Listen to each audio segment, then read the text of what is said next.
Lilis chika, maraming chismosang naantig matapos ang taos-pusong pag-amin ni Donnie Pangilinan tungkol sa kanyang minamahal na nobya. Inilabas ng aktor ang katotohanan. Saad niya sa aming interview, ilang beses ko nang inamin that Bel Mariana is my girlfriend, my lady, my woman, my everything, my partner in life sa harap ng media.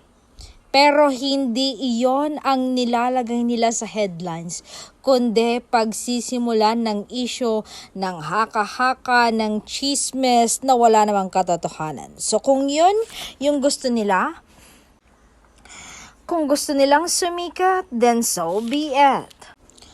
Ang importante lang sa akin ay masaya kami at nagmamahalan ni Bel. Yun ang hindi lang masisira dahil kung may magtatangka, ako ang makakaharap niya.